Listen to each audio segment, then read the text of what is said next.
बिस्मिल्लाहिर्रहमानिर्रहीम। Lecture number 3 exercise 6.6 का question number 5 है। फ़र्स्ट ईयर एफएससी मैथमेटिक्स की ये बुक है।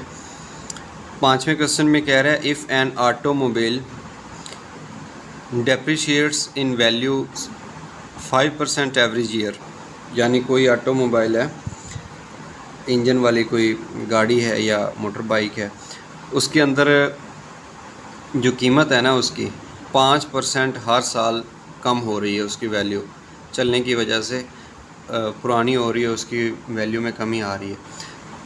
नेक्स्ट वो कह रहा है at the end of 4 years what is the value of the automobile purchased for ₹12,000, यानी कि 4 सालों के बाद उस ऑटोमोबाइल की वैल्यू कितनी रह जाएगी अगर वो 12,000 रुपये में ख़रीदी जाए। यानी कि 12,000 रुपये की आज ख़रीदी और साल के आखिर में जाके उसकी जो कीमत 12,000 है उसमें से 5% कमी हो जाएगी। हम इस क्वेश्चन को एनालिटिकली सॉल्व करते हैं। तो यहाँ पे जो गिवन डाटा है क्वेश्चन का, बिल्कुल न्यूमेरिकल स्टेप्स पे जैसे हम न्यूमेरिकल फाइंड करते हैं वैसे लिख दिया कि कितने परसेंट उसकी वैल्यू में कमी हो रही है, वो है 5%। उसके बाद टोटल परचेज्ड अमाउंट कितनी है, वो 12,000 है। वैल्यू फर्स्ट ईयर के स्टार्ट में जो साल पहला शुरू हो रहा है अभी उसके पास है 12,000 उसकी अमाउंट, लेकिन साल के एंड पे जाके उसकी अमाउंट में 5% कमी होनी है। Value at the end of first year, पहले साल के अखीर में जाके 12,000 तो उसकी टोटल अमाउंट थी, 12,000 में से कम होगी, माइनस होगी 5%। अब किस अमाउंट का 5%? तो वो ओरिजिनल जो अमाउंट उसकी 12,000 थी उस 12,000 का 5%। अब का क्यों इंग्लिश में हम लिखते हैं 5% ऑफ यूज़ करते हैं 12,000। और जब हम बच्चों को बताते हैं कि ऑफ़ को रिप्लेस कर देते हैं हम ज़रब के साथ, मल्टीप्लिकेशन का साइन ले आते हैं ऑफ़ की जगह पे। अब क्या बन जाएगा, ये बन जाएगा 12,000 माइनस 5%। तो 5% का मतलब होता है 5/100। ऑफ़ का मतलब है मल्टीप्लिकेशन और साथ में है 12,000। जब हम इसको सिंप्लीफाई करेंगे तो 2 ज़ीरोज़ हम देखते हैं मल्टीप्लिकेशन में ये कैंसिल हो जाएंगी, बाकी 120 रह गया। 5 0 0 5 2 10 और ये 600 बनेगा बाकी जो अमाउंट है। तो 600 रुपया उसकी वैल्यू में कमी हुई। अब साल के एंड पे रह कितने की गई, शुरू में थी 12,000 की, कमी हुई 600 रुपया, तो बाकी रह गया 11,400 रुपया। ये 600 था, सॉरी 6,000 नहीं है, कैलकुलेशन में मिस्टेक होगी जी, 600 बनता है। तो बाकी रह गया 11,400 रुपया उसकी वैल्यू रह गई है साल के एंड पे। इसका मतलब ये हुआ कि दूसरे साल के एंड पे हम उसकी कैलकुलेट अगर करें वैल्यू तो ये लिख दिया लेफ़्ट साइड पे। अब टोटल जो उसकी अमाउंट थी दूसरे साल में वो थी 11,400 रुपये। अब 11,400 में से 5% कम होना है। किसका 5%? जो साल के शुरू में अमाउंट थी, यानी कि 11,400 रुपये। अब इसको कैलकुलेट करेंगे बिल्कुल प्रीवियस स्टेप की तरह के 5 के बटे में 100 लिख दें और ये जो 2 ज़ीरोज़ हैं इससे कैंसिल हो जाएंगी। 114 को 5 से मल्टीप्लाई करें तो ये अमाउंट बनती है 570 रुपीज़। अगर 11,400 में से 570 माइनस करें तो ये बन जाएगी 10,830 रुपये। इसका मतलब कि दूसरे साल के आखिर पे जो ऑटोमोबाइल की कीमत है या जितने की वो रह गई है वो है 10,830 रुपये। अब तीसरे साल के शुरू में 10,830 रुपये होगी और उसके अखीर में हमने निकालनी है। तो इधर लिख दिया लेफ़्ट साइड पे कि वैल्यू कितनी है, और इधर लिख दिया 10,830। इसमें से माइनस कर देंगे 5%। किस अमाउंट का 5%? कि जो तीसरे साल के शुरू में अमाउंट थी 10,830 उसका। ऑफ़ की जगह मल्टीप्लाई लिखेंगे, कैंसिल करेंगे और इसमें से जब सब्ट्रैक्ट करेंगे तो हमारे पास बच जाएगी 10,288.5 रुपीज़। 3 साल के अखीर में उसकी कीमत होगी 10,288 रुपये और 5 पैसे। उसके बाद हमने क्योंकि 4 सालों का हिसाब देना है, 4 साल के बाद बतानी है कि वो कितने की रह जाएगी।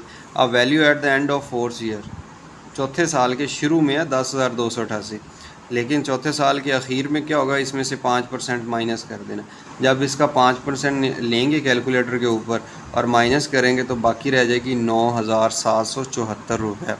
तो पता चला कि जो अमाउंट 12,000 रुपये में हमने जो ऑटोमोबाइल ख़रीदी वो 4 साल के बाद 5% हर साल कम होते होते 4 साल के बाद 9,774 रुपये की रह गई।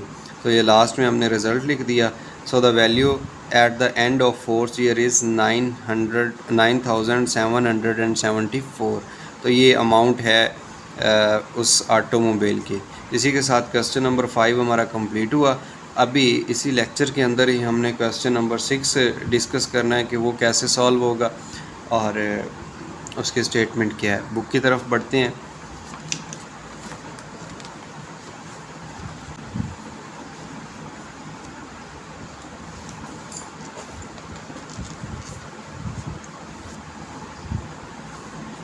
जी, एक्सरसाइज 6.6 का क्वेश्चन नंबर 6 है। Which term of the sequence, ये सीक्वेंस दी हुई है जिसकी पहली टर्म है x square minus y square, दूसरी टर्म है एक्स प्लस वाई, तीसरी टर्म है एक्स प्लस वाई ऊपर और एक्स माइनस वाई नीचे। कह रहा है कि ये सीक्वेंस है तो फिर अगर इसके अंदर इस टर्म को इंड्यूस किया जाए x plus y over x minus y raise to power 9, तो आप ये बताएं कि ये फिर कितने नंबर पे होगी, यानी कौन सी टर्म होगी, चौथी होगी, पाँचवीं होगी, छठी होगी, सातवीं होगी, कौन सी होगी अगर ये वाली ज्योमेट्रिक प्रोग्रेशन हो। तो अभी हम क्वेश्चन को नोट डाउन करते हैं, फिर उसके बाद देखते हैं कि ये कैसे सॉल्व होगा। इसी तरह का एक क्वेश्चन हमने पहले एक्सरसाइजेज में भी किया। वहाँ पे था अरिथमेटिक सीक्वेंस का ये क्वेश्चन कि अरिथमेटिक सीक्वेंस में हम n फाइंड करते थे, हमें an दिया होता था।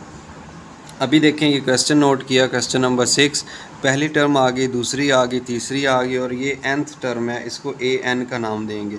जब an का नाम दे लेंगे फिर उसमें से ये an है जो कि हमने फाइंड करनी है nth टर्म।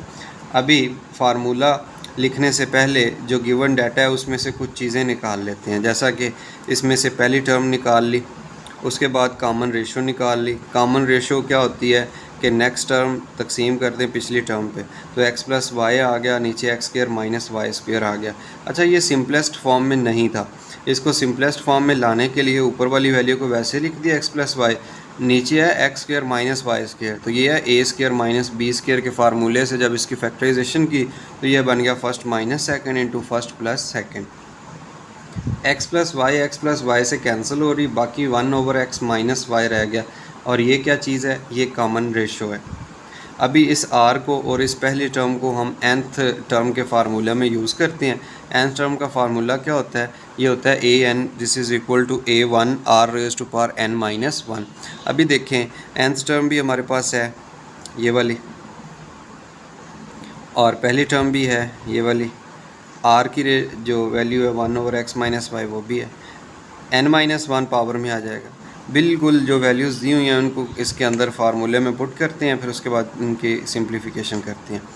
इधर आ गई nth टर्म की जगह पे x plus y over x minus y raise to power 9, यहाँ से आई क्योंकि ये nth टर्म है, हमें नहीं पता कौन सी है बट हमने इसको नाम दे दिया कि ये nth है, an आ गई। फर्स्ट टर्म की जगह पे आ गया x square minus y square, और आर की जगह पे आ गया ये वाले 1 over x minus y, whole power थी वाई आर के ऊपर n माइनस 1, तो ये लिख दी। ये बन रहा है first square minus second square, इसको लिख दिया first plus second into first minus second इस फार्मूले के अकॉर्डिंग।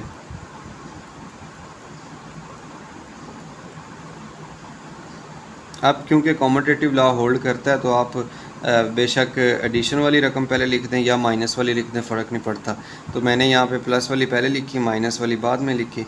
अब होगा क्या कि हमने ये एक्स माइनस वाई बटे के नीचे आ रहा है, इसको कैंसिल करना है इसके साथ, लेकिन कैंसिल करने के लिए हम डायरेक्ट नहीं कर सकते, क्यों कि इधर x माइनस वाई के ऊपर पावर है n माइनस 1, तो हमें पहले इसको ना x माइनस वाई को इसके चुंगल से छुड़ा के बाहर लाना है, इधर लेके आना है।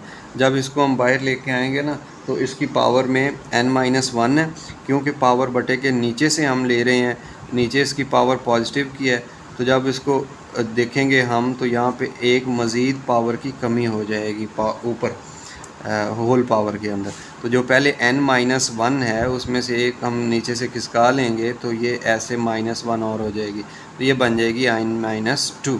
तो पता चला कि जो पावर थी उसमें से एक हमने कमी करके उसको कैंसिल कर दिया। जब कमी हुई तो वो कमी ऊपर भी महसूस होगी, तो n-2 हो गया।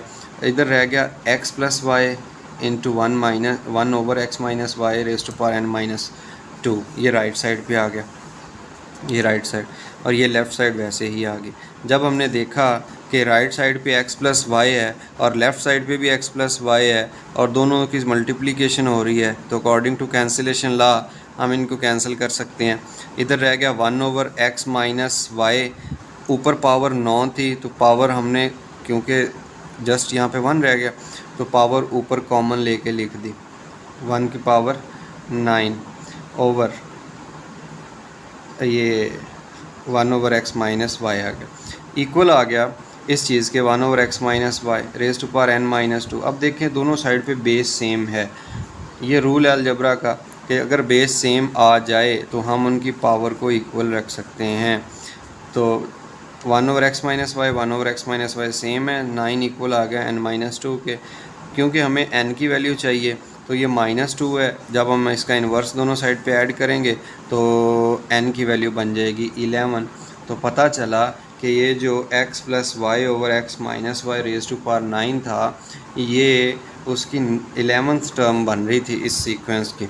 और हमने ये ज्योमेट्रिक प्रोग्रेशन के अंदर भी nth टर्म की पोजीशन फाइंड करना सीख ली है कि वो किस पोजीशन पे है।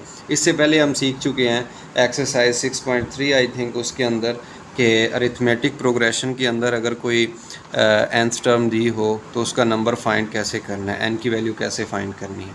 ये थे क्वेश्चन नंबर 5 और 6। अभी हम नेक्स्ट लेक्चर में देखेंगे कि क्वेश्चन नंबर 7 और 8 को कैसे सॉल्व करना है।